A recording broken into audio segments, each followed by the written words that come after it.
Assalamualaikum warahmatullahi wabarakatuh. Pilah lidi bertaut benang, jadilah layang-layang mainan.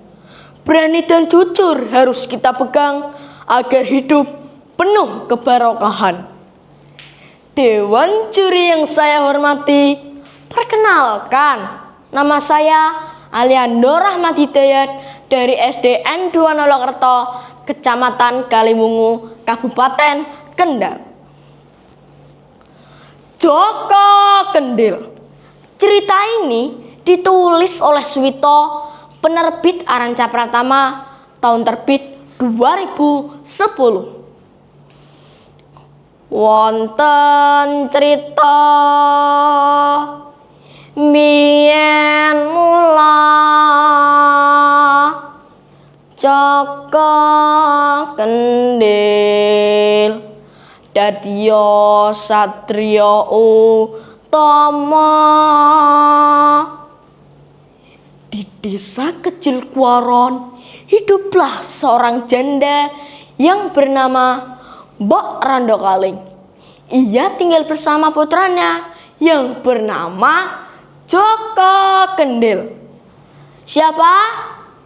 Ya, Joko Kendil. Kenapa ia disebut Joko Kendil? Karena ia memiliki tubuh yang pendek, gemuk, dan bulat yang menyerupai kendil atau periuk tanah. Meskipun demikian, ia memiliki hati yang sangat baik dan penuh kasih sayang. Sebenarnya Joko Kendil bukan anak kandung dari Mbok Rondo Kaling, namun ia adalah pengembara. Siapa?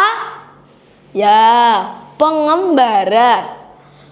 Suatu hari Joko Kendil mengutarakan niatnya kepada Mbok Rondo Kaling. Mbak, aku kan sudah besar, kiranya sudah pantas menikah, kata Joko Kendil. Anakku, si Mbok setuju saja nak kalau kau akan menikah. Namun, apakah ada gadis desa yang mau padamu? Ada, Mbok. Di dalam mimpi Joko, ia adalah putri dari kerajaan Sawolangking. Apa? Putri dari kerajaan Sawolangking? Kata Mbok Rondo Kaling dengan kaget setengah mati. Apakah ada yang salah, Mbak? Ubur-ubur ikan lele, tidak ada yang salah, Le. Maukah Slimbok melamar putri raja untukku besok? Baiklah, nak.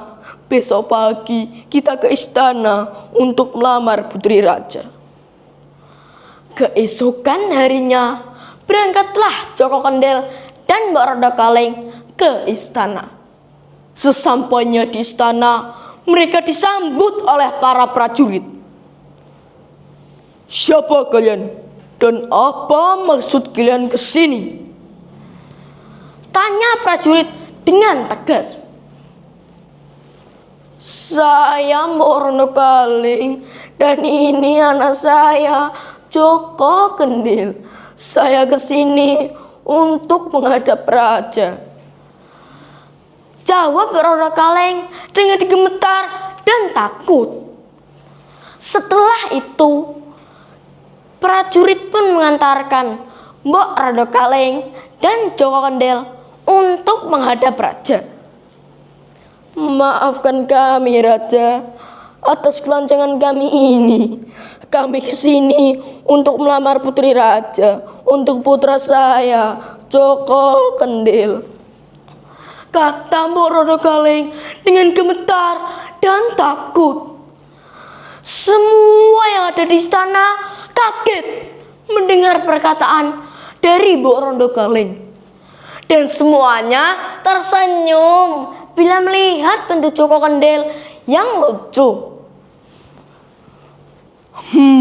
Kalau saya pribadi sebagai raja dan ayah, saya menghargai kalian.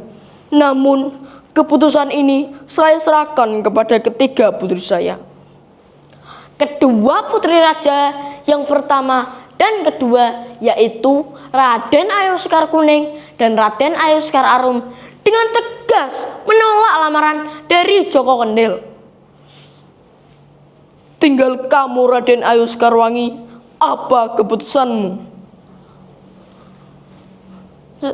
Saya menerima lamaran dari Kang Mas Joko Kendil, Romo. Semua yang ada di situ kaget mendengar perkataan dari Raden Ayu Sekarwangi, termasuk dua saudaranya Sekar Kuning dan Sekar Arum.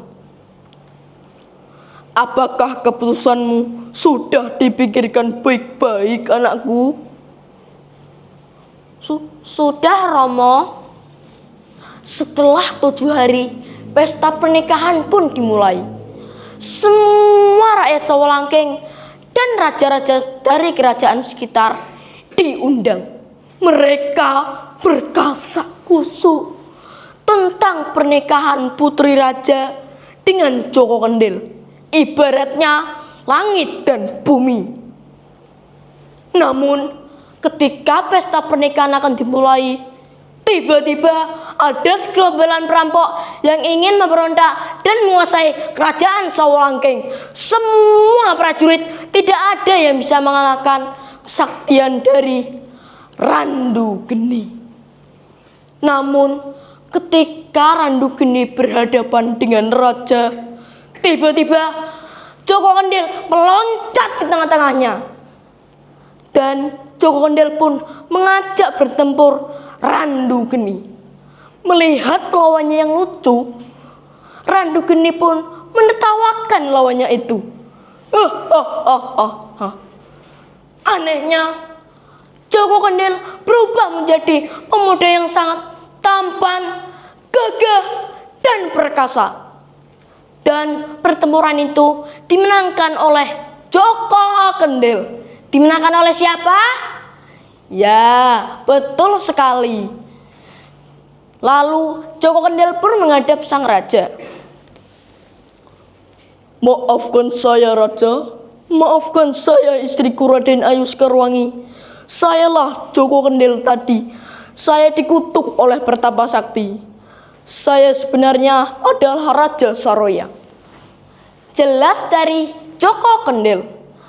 Semua yang ada di situ kaget mendengar perkataan dari Joko Kendil, termasuk Sekar Kuning dan Sekar Arum. Mereka menyesal telah menolak lamaran dari Joko Kendil. Akhirnya Joko Kendil pun memboyong Mbok Rondo Kaleng dan Raden Ayu Sekarwangi ke Bumi Ampar. Dan mereka pun hidup bahagia di sana. Amanah yang dapat saya ambil dari cerita ini adalah kita tidak boleh menilai seseorang dari penampilannya.